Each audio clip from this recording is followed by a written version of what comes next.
The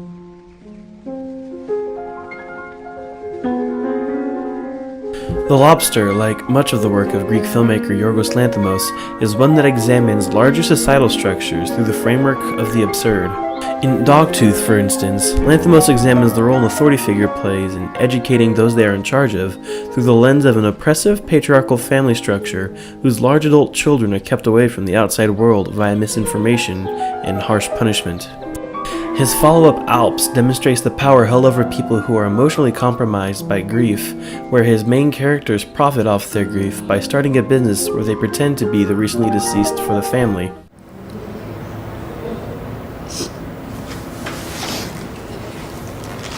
Και τώρα έχω να σας πω κάτι πολύ ευχάριστο. Μπορώ να την αντικαταστήσω εγώ αν θέλετε. The Lobster follows suit by exploring a society of compulsory romantic connection where failure results in one being turned into an animal of their own choosing. This is a system that professes to provide security and happiness to the greatest number of people, but is maintained by a system of violence that generates desperation and rewards cruelty.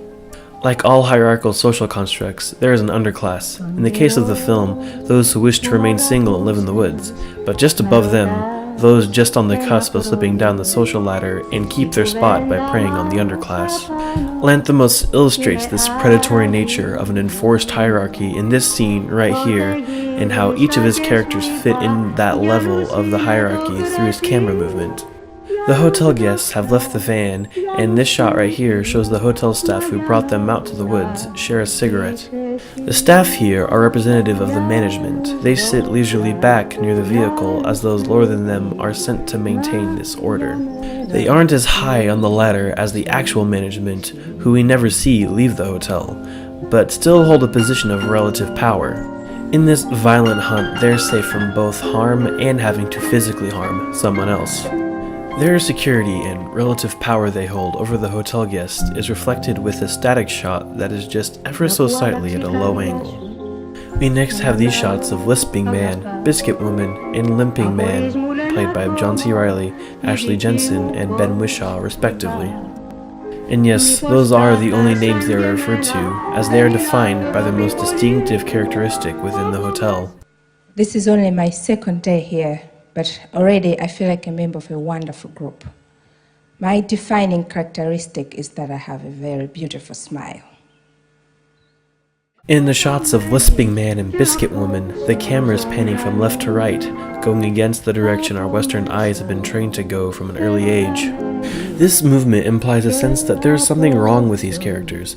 Though nothing may physically be wrong with them, they have traits that are undesirable, such as social awkwardness, and are therefore on the cusp of losing their place on the social ladder. This shot of Limping Man starts with the camera tracking right to left, but then cuts to the static where he fires his dart gun, and then the camera moves from left to right. He is doing better than Lisping Man and Biscuit Woman in his socially prescribed role, but then the camera pans down as he falls from his limp. This camera movement foreshadows his future relationship with Nosebleed Girl that is doomed to fail. The final scene of this sequence follows the main character, David, played by Colin Farrell, whose defining characteristic is his nearsightedness. With David, the camera is uniformly tracking from left to right as he pursues this man. There are 2 shots of him firing his rifle, 2 shots of the dart missing, then this 2 shot of David in the foreground, cloaked in shadow, as the man he was chasing is far in the background, and out of focus, a reflection of David's nearsightedness. The consistent tracking from left to right shows that he is the closest of these characters to succeeding within the system, as in falling in love, but his goal is just out of sight and he can't catch it, which is another bit of foreshadowing of his relationship with the nearsighted woman, played by Rachel Weisz, that plays out in the second half of the film. But before this final sequence, there are 2 examples of success by the standards of the hierarchy in this hunt. First, we have this sequence of Heartless Woman played by Angeliki Papuya. The camera is either panning from left to right or staying static. In the static shots, she's always the dominant figure within the frame. Here in this wide shot, the woman she just hit with her rifle falls to the ground and she takes her place vertically within the frame. Here, the film cuts to an extreme close-up of her face just before cutting to another extreme close-up of her prey. Her deep blue eyes look directly into the camera with a look of horror just before she is beaten. As this is happening, the camera is panning from left to right, following the heartless woman's fist. She is not only succeeding in this rung of the social ladder, she's thriving in it, as though she'd rather do this as opposed to finding a partner, the alleged goal of the system.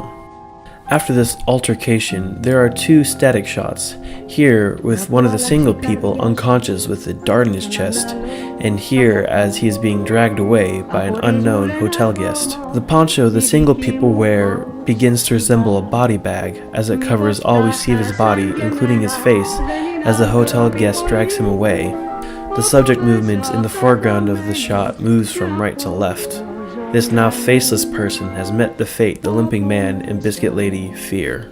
The decision to focus on these characters and how they fit within this system highlights how these absurd systems are maintained, through fear of becoming the hunted or the promise of becoming the hunter.